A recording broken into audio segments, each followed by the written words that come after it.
اللہ تعالیٰ ہم سے راضی ہو جائے۔ میں درس قرآن میں بیٹھوں تاکہ اللہ کے کلام کو سنوں، میں درس قرآن میں بیٹھوں تاکہ یہ سمجھ میں آئے، یہ پتہ چلے کہ اللہ تبارک و تعالیٰ کے احکامات کیا ہیں، کن چیزوں کا اللہ تعالیٰ ہمیں حکم دے رہا ہے، کن چیزوں سے منع کر رہا ہے، ان ساری چیزوں کا علم ہو، ان ساری باتوں کو ہم معلوم کریں۔ لیکن ہوتا یہ نہیں۔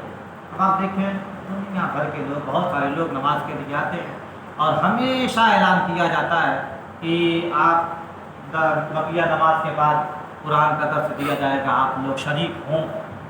تو اب بچے تو بیٹھتے ہیں، ابا لوگ چلے جاتے ہیں۔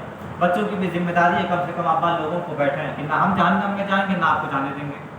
آپ کا بھی حق ہے، یا آپ کی بھی ذمہ داری ہے کہ آپ اللہ کی باتوں کو سنیں، ہے کہ نہیں ذمہ داری؟ کیوں شام ہے نا؟ آپ کے ابا کو اگر آگ میں جلایا جائے تو آپ کو کیسا لگے گا؟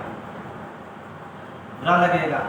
تو جہنم کی آگ میں اگر ہمارے ابا جائیں گے، یا ہمارے والد صاحب پر بھی یہ بات آتی ہے، ابھی ہمارے والد صاحب کے لیے بھی دعا کریں، ان کی آنکھ میں چوٹ لگ گئی، لیکن اتنی سی چوٹ لگی، تکلیف ہوئی، ان کو بھی تکلیف ہوئی، خون نکل گیا، اللہ نہ کرے کبھی آنکھ کی روشنی ختم ہو گئی، تکلیف تو بہت ہوئی۔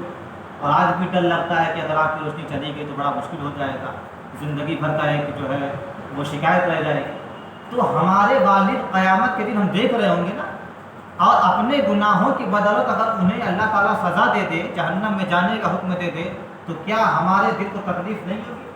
بہت تکلیف ہوگی۔ اسی لیے آپ دیکھیں، آپ لوگوں کے لیے آیت لکھوائے ہیں، یا ایھا الذین آمنوا قوا انفسکم، اے ایمان والو اپنے آپ کو جہنم کی آگ سے بچاؤ اور اپنے گھر والوں کو بھی بچاؤ۔ تو گھر والے میں ماں باپ، بھائی بہن، بیٹا بیٹی سب آتے ہیں، ٹھیک ہے؟